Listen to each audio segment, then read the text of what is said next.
transmisión sexual. Si bien sigue siendo la población de hombre que tiene sexo con hombre los más afectados, también se ha visto una importante carga en los hombres heterosexuales. Se reportan también casos en las gestantes y también se reportaron el año pasado 71 casos de transmisión perinatal. Y esto es una verdadera tragedia, así sea un solo caso. Esta es una de las primeras microfotografías electrónicas del virus y ya vamos a empezar entonces a hablar como tal del virus. Como les mencioné, efectivamente digamos que genotípicamente hay dos grandes grupos del VIH, uno que es el VIH y otro que es el VIH-2. El más virulento, el que más problemas produce, es el VIH tipo 1. El tipo 1 se sabe que también infecta a estos primates, el Patroglotides troglotides y el gorila, mientras que el VIH tipo 2 se describió o se sabe que también tiene gran homología con un virus de inmunodeficiencia simiana de estos primates, Cercospora atis. Estos monos se encuentran sobre todo en la parte occidental de África, sobre todo en los países de habla francesa. En los países francófonos se ha descrito sobre todo la circulación del VIH-2 y por tanto en los países de Europa donde se habla francés es donde más casos se han presentado, pero también se han presentado casos de VIH-2 en países como España, Portugal, Italia, Grecia, en general en el sur de Europa. Entonces miren cómo estos virus, se sabía que existía algún tipo de virus de inmunodeficiencia en estos animales y finalmente cruzó la barrera de especie. Como les mencioné, o como ustedes lo han visto en las presentaciones, yo terminé hace 3-4 meses una maestría en VIH, pues solamente de un año. No se imaginan la cantidad de cosas que tengo que ver, casi no enloquezco. Porque imagínate, trabajando, teniendo hijos, teniendo esposa, estudiando, de verdad fue muy pesado. Entonces, este virus, de verdad, uno puede hacer una maestría, un doctorado, un postdoctorado, todo lo que se les ocurra, puede hacer uno con el estudio de este tipo de virus. Tomé algunas de las diapositivas del magíster que hice, porque pues, eso era un magíster en español, esa parte era relativamente fácil, en el sentido de que todas las lecturas afortunadamente estaban en español, entonces era más rápida la lectura, pero de verdad eran temas de, no sé, 300 páginas, un solo tema, entonces era muy demorado. Pero entonces les traje aquí, creo, lo más importante para que ustedes se vayan con una idea a la clínica de lo que significa este virus. Y después, con toda seguridad, sobre todo en el curso de medicina interna, cuando traten por infectología en medicina interna, van a profundizar no tanto en la biología, sino sobre todo en los esquemas de tratamiento, de los cuales voy a hablar un poquito hacia el final. Entonces, el virus de inmunodeficiencia humana pertenece a una gran familia que se llaman los retroviridae. Y el descubrimiento de estos retrovirus hizo que se alterara o que se cambiara uno de los dogmas de la biología que decía que la información se guarda en el DNA y se transcribe al RNA. Con el descubrimiento del virus de inmunodeficiencia humana cambió eso. ¿Por qué razón? Porque se descubrió que la información genética de este virus es RNA, como ya se sabía en otros, pero tiene la capacidad de transcribirse, o mejor, de retrotranscribirse a DNA, es decir, pasar de RNA a DNA. Y esto solamente lo puede hacer este tipo de retrovirus. Hay diferentes retrovirus, aparte del virus de inmunodeficiencia humana. Hay uno que se llama el HTLV, del cual se reportan algunos casos que produce virus de leucemia, o es un virus que produce algún tipo de leucemia en los humanos, también en algunos bovinos, y que también produce un tipo de parálisis que se llama la paraparesia espástica tropical, de la cual seguramente han escuchado algo y que se describe en casos, sobre todo en el suroccidente colombiano. También es un retrovirus. Inicialmente se pensó que el virus de inmunodeficiencia humana era un HTLV, pero que no se conocía la capacidad de ser oncogénico. Pertenece a un género que se llama lentivirus. ¿Y a qué creen que se refiere lentivirus? Que es un virus que por lo general las manifestaciones más graves se presentan muchos años después de ocurrir la infección. No siempre ocurre eso. En la población pediátrica es muy frecuente encontrar pacientes que desarrollan estados de SIDA de manera muy temprana cuando no se inicia el tratamiento adecuado. Su genoma es RNA de 2 copias idénticas. Es un virus envuelto, lo cual lo hace susceptible a muchas cosas del medio ambiente, pero tiene esta particularidad. La DNA polimerasa dependiente de RNA o transcriptasa reversa. Tiene un extremo 5' con un capping y el extremo 3' con una cola de poli A. ¿Qué hace? Se mueve, se sienta, se para. Señor. Eso de que tiene 2 copias idénticas son 2 cadenas sencillas para la misma información. Sí, sí, señora. Y esto que les voy a mostrar es sobre todo referido al genoma del VIH tipo 1, que es el que más encontramos, el que más se encuentra. Entonces, la organización genómica, ¿sí?, tiene este orden: extremo 5', gen GAG, gen POL, gen M, GAG, POL, M, GAG, POL, M. GAG, POL y N. Las cadenas de RNA tienen esa distribución: GAG, POL, N.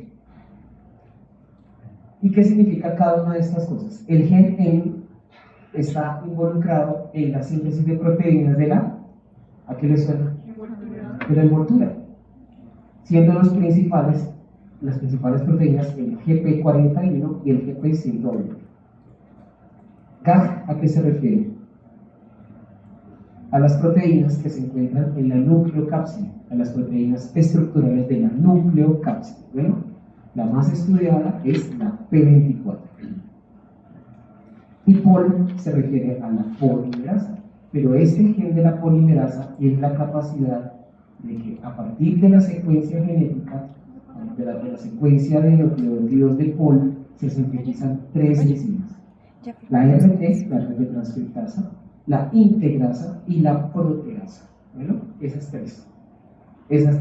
Nunca lo olviden. ¿Bueno? Todo lo que ustedes observan aquí, GAG, POL, N, si lo ven aquí en azul GAG, aquí POL y en moradito N, ustedes ven entre estos diferentes genes para diferentes proteínas. En estas proteínas se encuentran sobre todo factores de virulencia. No todos los factores de virulencia son conocidos, y entre el VIH tipo 1 y el VIH tipo 2 hay algunas diferencias, sobre todo en estos factores de virulencia. El más virulento entre el VIH1 y el 2 es el 1, pero los casos de mayor daño del sistema nervioso central ocurre en los pacientes que tienen infección por el tipo 2. ¿Puede una persona estar infectada por los dos? Claro, eso podría pasar. ¿Sí? Eso podría pasar. Aquí nuevamente les muestro cómo es la distribución: GAG, POL, N. GAG, POL, N. Acuérdense de eso.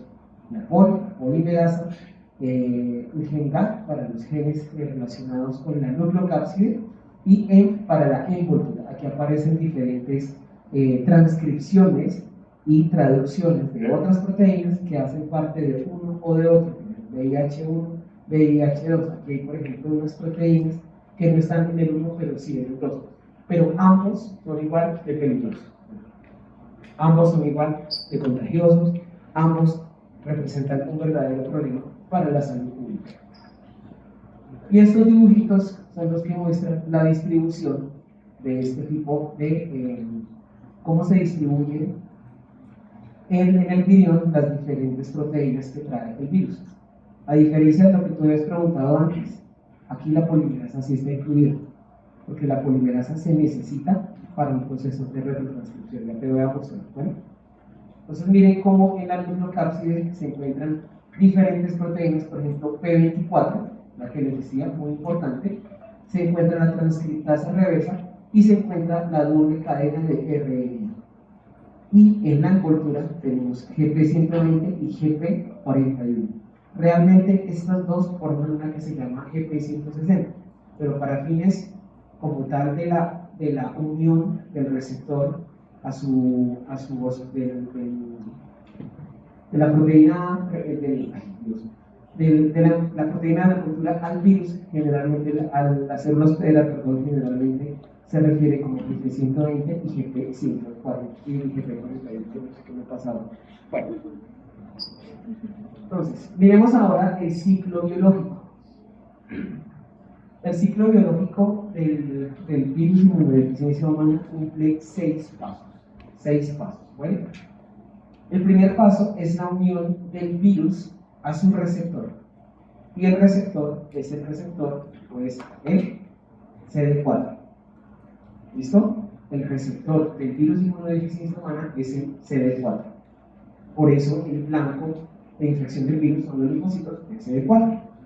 Pero para que este virus pueda ingresar necesita un correceptor. Ya se los va a mostrar en el parámetro, que se llama CXCR5 o CCR, CXCR4 y CCR5. Ya se los visto en otra vez. ¿Vale? Una vez se une la membrana del virus a la membrana de la célula hospedera, se libera de la nucleocápside el genoma de RNA. Y esta transcriptasa o esta enzima, la transcriptasa reversa, miren lo que hace en el citoplasma. Hace que en el citoplasma, la cadena de RNA se vuelva DNA. ¿Listo? Y esta cadena de DNA, tanto una como la otra, forman una cadena doble de ADN. Cada una de las cadenas de ARN se retrotranscribe y se producen 2 cadenas de ADN. Y esta doble cadena de ADN ingresa al núcleo y en el núcleo ocurre el tercer paso, que es la integración. Entonces, el genoma del virus de inmunodeficiencia humana se integra al genoma de los cromosomas de la célula eucariota. Esta es una de las explicaciones de por qué el virus no se puede erradicar. ¿Sí?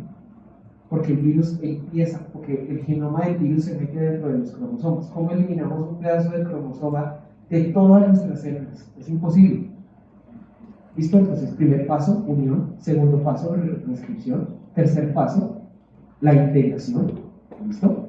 Cuarto paso, la transcripción. Porque a partir de este ADN viral, que ya hace parte del ADN de la célula, las polimerasas de la célula hospedera, ellas no saben ese DNA de quién es, simplemente lo transcriben. ¿A qué? A RNA mensajero. Y este RNA mensajero es finalmente traducido en los ribosomas para producir proteínas. Generalmente se producen grandes proteínas y esas proteínas se segmentan gracias a una proteína que se llama la proteasa. ¿Recuerdan lo que les mencioné? Polimerasa inversa o retrotranscriptasa, integrasa y proteasa. Esas son las 3 proteínas más importantes. Aquí actúa la polimerasa reversa, la retrotranscriptasa. Aquí la integrasa, al integrar el genoma DNA del virus de doble cadena al DNA de la célula. La unión, pónganle cuidado por favor a eso, la unión de este DNA de doble cadena al DNA de la célula hospedera se llama el provirus. El provirus. ¿Bueno? El provirus. Luego sigue la transcripción, es decir, la producción de RNA mensajero, después la traducción a proteínas, después la segmentación de esa proteína en proteínas más pequeñas, que finalmente van a lograr el ensamblaje del virión y el virión sale común y corriente. Bueno, vamos a verlo en otra lámina. Señora.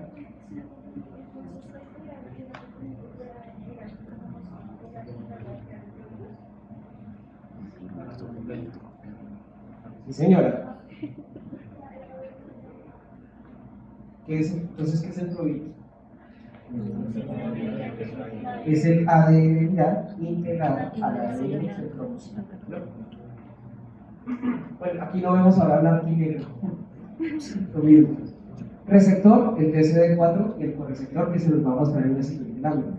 Liberación del RNA, retrotranscripción, producción de DNA, doble DNA que se pega al DNA de la célula formando el provirus, síntesis de RNA mensajero, síntesis de proteínas, traducción y finalmente ingreso de la partícula. ¿Listo? ¿Les queda claro? Luego el RNA que trae el virus no sirve para la síntesis de proteínas, sirve para la retrotranscripción, de manera que ese DNA se pueda meter en el DNA de las células hospedera.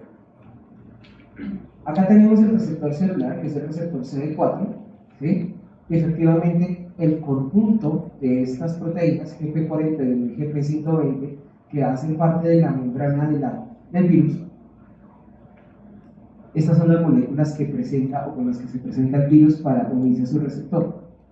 El receptor CD4 se une es sobre todo al GP120 y GP41 la función que tiene es sobre todo permitir la fusión de las membranas, de la membrana viral como de la membrana que se encuentra en la célula hospedera. ¿Listo? Esto era lo que les iba a mostrar. La unión de GP120 también necesita de un correceptor que se llama CXCR4 y CCR5.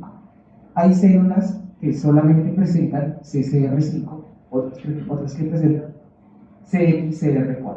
Bueno, la mayoría de las células que infecta este virus presentan el correceptor CCR5. Bueno, para que se acuerden, acuérdense de Cristiano Ronaldo.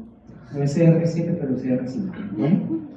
El segundo paso, que por supuesto no se los voy a explicar ni tampoco yo me lo sé al detalle, ¿sí? Es cómo ocurre la retrotranscripción del VIH. Entonces, aquí lo que me interesa de esta lámina, que es sumamente compleja, es que ustedes entiendan cómo a partir de la molécula de RNA se sintetiza una cadena de DNA. Bueno, cuando uno mira con detalle esto, lo que llama mucho la atención, no les voy a insistir en esto, es que a medida que se van colocando nucleótidos, ¿sí? Se van sintetizando o se van colocando nucleótidos de ADN que no son correctos, ¿sí? Las transcriptasas reversas y las RNA polimerasas dependientes de RNA, como la del Zika, la del dengue, la de todos los virus que hemos visto que han sido RNA, tienen el problema que al colocar nucleótidos, sean de RNA o de DNA, como es en este caso, ponen nucleótidos equivocados. Recuerden que la citosina va con la y la timina va con la. Entonces puede pasar que una citosina vaya con una timina, por decir algo, ¿sí? Entonces, claro, y estas enzimas no tienen una enzima que corrija o que evite que esos errores ocurran. Entonces, esto es otro de los grandes problemas que se tiene para la erradicación del virus. ¿Cuál? Que el virus que ingresa a la célula es diferente al virus que sale. Bueno, el siguiente paso es la integración, es decir, el genoma del DNA, de doble cadena, finalmente se logra integrar al DNA viral gracias a la enzima que se llama integración. ¿Bueno? Y esa forma el provirus. El cuarto paso, es la unión, es la transcripción de ese DNA viral integrado en el cromosoma a un RNA mensajero gracias a las enzimas que tiene la célula hospedera. La siguiente es el ensamblaje de esas proteínas y la salida viral, es decir, la ruptura de estas grandes poliproteínas en proteínas más pequeñas para formar viriones que presentan algunos cambios post-traduccionales hasta que finalmente, hay que enzima está implicada la proteasa. Bueno, y finalmente el virión maduro sale y daña la célula que la infecta. El virus del dengue es un virus citolítico. ¿Bueno? Listo. ¿Por qué la variabilidad del VIH? Porque ha sido difícil descubrir o encontrar una posible cura para esta enfermedad. Primero porque debido a los cambios que tiene durante la retrotranscripción, la traducción y todo esto, ¿sí? Es decir, gracias a los errores de la transcriptasa reversa, hay diferentes tipos de virus de inmunodeficiencia humana. No es solamente el VIH tipo 1, VIH tipo 2, hay millones. Tiene una alta velocidad de replicación, es una enzima que hace esto muy rápido y lo hace mal.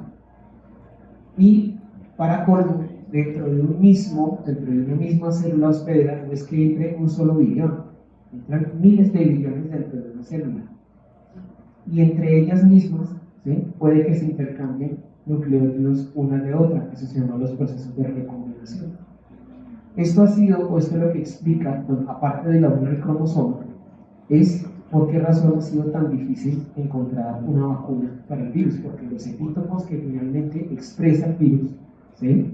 O los epítopos que encuentra o que presentan las células presentadoras de antígenos es diferente de la célula que infectó, o son diferentes a la célula que salió. Ya les voy a mostrar. Entonces, esa variabilidad ha hecho que haya los subtipos y los grupos de virus que existan, todos los posibles que hayan en el mundo. Hay diferentes subtipos de virus. Esto se refiere al VIH-1, VIH-2 son menos, pero no estamos hablando de eso. En todo el mundo circulan diferentes subtipos de virus. El más frecuente en Colombia y en Sudamérica es el subtipo que se llama B, ¿bueno? El subtipo B. ¿Cuál es el problema de todo esto? Que a medida que van apareciendo más subtipos y diferentes recombinaciones, puede que el tratamiento antirretroviral en algún momento fracase. Y eso ya ocurre, de hecho, puede que en algún momento no, eso ya ocurre. Ya se sabe de muchas cepas de estos virus que son resistentes a todos los tratamientos. Solamente se da un tratamiento combinado antirretroviral con un sentido paliativo. Bueno. ¿Y cómo destruye el virus el sistema inmunológico? ¿Por qué se comporta como una inmunodeficiencia? Primero, el virus tiene gran capacidad de evadir el sistema inmunológico porque las glicoproteínas, sobre todo la GP160 y la GP120, son altamente glicosiladas, lo que permite que incluso las células presentadoras de antígenos las den o las pasen por alto. Porque los epítopos, que serían los responsables de ser llamadas unas células extrañas o un virus extraño, ¿sí? O algo que no es propio del organismo, se pasan por alto. Segundo, este virus tiene la capacidad de infectar a los linfocitos TCD4. ¿Y cuál es la principal función de los linfocitos TCD4? Sirven como informantes, linfocitos informantes. ¿Bueno? Entonces, al infectar estos virus, este virus no solamente lisa, daña, mata este tipo de células, sino que también el virus favorece que estos linfocitos TCD4 no expresen estos HLA, que son los responsables de estimular la respuesta citotóxica de los linfocitos TCD8, es decir, los HLA-A y B, sino que expresa otro tipo de HLA que incluso evitan que estas células infectadas sean detectadas. La expresión de estos HLA como el HLA-C y el HLA-E hacen que la respuesta citotóxica de los linfocitos TCD8 y los linfocitos NK se pase por alto. No reconocen que la célula está infectada. ¿Listo? A esto también ocurre, ¿sí? Para colmo, es que este virus también puede infectar a las células presentadoras de antígeno, porque las células presentadoras de antígeno también tienen linfocitos, también tienen receptor CD4. ¿Bueno? Entonces, muchas veces estos virus se meten a estas celulitas, las células reconocen que son epítopos, que es algo raro, que es algo extraño, pero ellas mismas sirven como una especie de caballo de Troya. Llevan el virus en su interior ¿hacia dónde?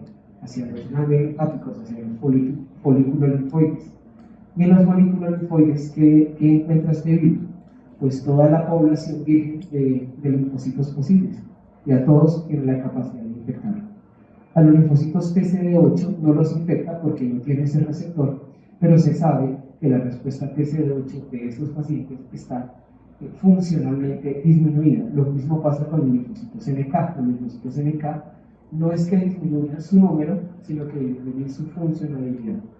Con los linfocitos TCD4 hay destrucción tanto del número como de la funcionalidad.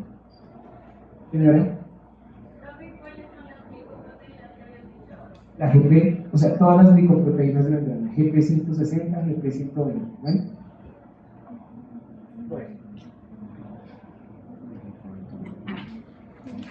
Bueno, otra forma por la cual es que este virus también tiene la capacidad de inducir en las células que infecta la apoptosis y además, pues, con la variabilidad genética, los anticuerpos que son producidos por los linfocitos B solamente funcionan para un tipo de virus que haya expresado cierto tipo de antígenos, pero como cambian tanto, los anticuerpos que produce este linfocito B para el virus que inicialmente entró no van a servir para para el virus que finalmente salió. Entonces es muy frecuente encontrar en los pacientes que tienen VIH recuentos de hipergamma globulinemia. Se encuentran niveles de anticuerpo en miles, pero que no son funcionales, porque no logran neutralizar al patógeno.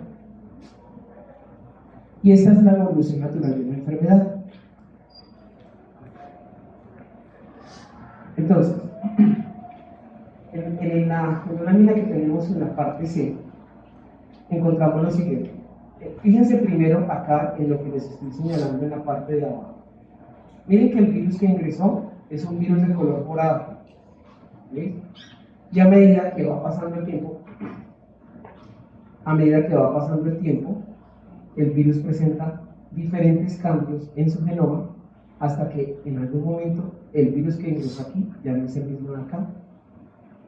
Se presentan tantas recombinaciones, tantos cambios, tantos errores en la transcriptasa reversa que el virus que ingresó aquí ya no es el mismo que está acá.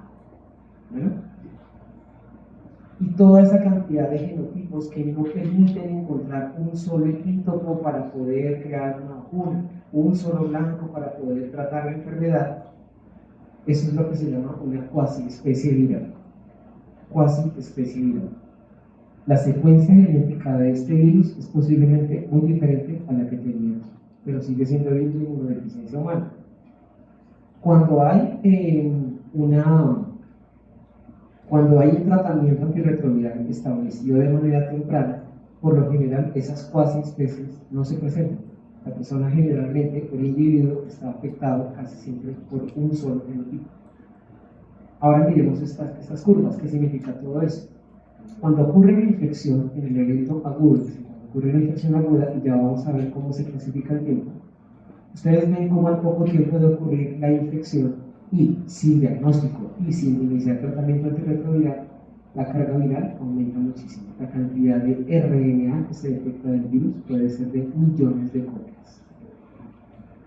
Inicialmente hay una caída fuerte de los linfocitos TCD4 porque son su blanco, y lentamente, incluso con el paso de los años, miren, 1, 2, 3, casi hasta 10, 11 años, los linfocitos TCD4 alcanzan un valor, ¿sí?, en el cual prácticamente no están detectados, y ahí es cuando empiezan las manifestaciones propias del SIDA. Y aquí se refiere, esto CD4, GIT, se refiere a los linfocitos TCD4 que están en el tracto gastrointestinal. Ya les voy a mostrar una diapositiva de a qué me estoy refiriendo con eso. Cuando ocurre o cuando se inicia una terapia antirretroviral, ¿qué es lo que ocurre? Primero, los linfocitos TCD4 que están en el intestino, que sirven como reservorio, pues digamos que disminuyen su número, pero procuran alcanzar un valor normal. Los CD4, cuando se inicia el tratamiento antirretroviral, por lo general se recuperan, pero generalmente no alcanzan su completa funcionalidad. Y la carga viral, obviamente, después de que se inicia el tratamiento, disminuye. Y cada vez hay más pruebas diagnósticas que tienen una sensibilidad muy aumentada, en la cual las pruebas actuales de carga viral detectan hasta 40 copias por microlitro de sangre. ¿Sí? Pero si la persona ha sido juiciosa con su tratamiento, por lo general permanecen cargas virales muy bajitas. ¿Podrías volver a explicar lo de la cuasi especie, por favor? Lo de la cuasi especie, bueno, lo que pasa es que ocurren diferentes combinaciones, ¿sí?, diferentes cambios genéticos durante la evolución natural del patógeno, ¿sí?, que el genoma que había aquí es diferente al de acá, pero siguen siendo VIH. ¿Qué otro virus puede tener un comportamiento de cuasi especie viral? Que ya lo vimos. No.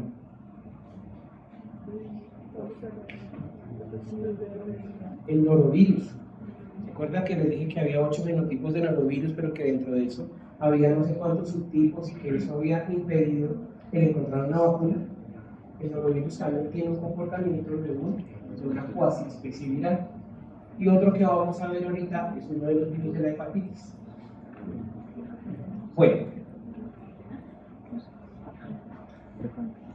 en esta tabla lo que se resume es los diferentes eventos que ocurren tanto de la alteración de la respuesta inmunológica como de la respuesta inmune innata. Ambas se ven afectadas, pero de la inmune adaptativa lo más importante es esto. Primero, una depresión crónica de los linfocitos TCD4.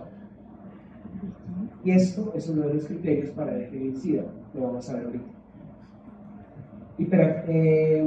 Hiperactivación crónica de las células TCD4 que funcionalmente no son adecuadas. Y la otra es que se disminuye la producción de algunas interleuquinas mediadas por la respuesta tipo 1, como el interferón gamma y la interleuquina 2. Mientras que predomina la respuesta de tipo TH2, y como ustedes lo saben, son más inmunosupresoras, son más enérgicas. Bueno, esto es una tabla que resume esto. Y otra razón por la cual es tan difícil erradicar el virus es que el virus establece su latencia en todos los ganglios linfáticos de todo el organismo. ¿Y dónde es el lugar donde más ganglios linfáticos hay? En el intestino. En el intestino grueso, en el intestino delgado, el virus puede establecer su latencia ahí. Entonces, ¿cómo podemos quitar el virus que está metido ahí? Es imposible. No se puede, es decir, hasta ahora no se ha podido. Y estos ganglios linfáticos, sobre todo los gastrointestinales, ¿sí?, son los que funcionan como reservorio para la infección. Por supuesto, si no hay establecido un tratamiento, el establecimiento de este reservorio viral persistente va a hacer que de manera masiva y progresiva caigan los linfocitos TCD4. Y al no haber linfocitos TCD4, pues se lleva a la consecuente o la siguiente destrucción de todo el sistema inmunológico, porque los pacientes que tienen deficiencia de linfocitos TCD4 son personas que se comportan como personas absolutamente inmunodeficientes. Tener inmunodeficiencia TCD4, incluso cuando no es VIH, es una cosa muy grave. Los pacientes se enferman muy gravemente, muy recurrentemente, y es una enfermedad prácticamente mortal si no recibe ningún tipo de tratamiento. Señora. ¿El virus como tal tiene la capacidad de inducir la maquinaria de transcripción de la célula o debe esperar a que la célula reciba señales de reproducción para eso? Él tiene la capacidad de poder hacerlo. Por eso les decía, alta velocidad de replicación. Necesita que la célula entre algo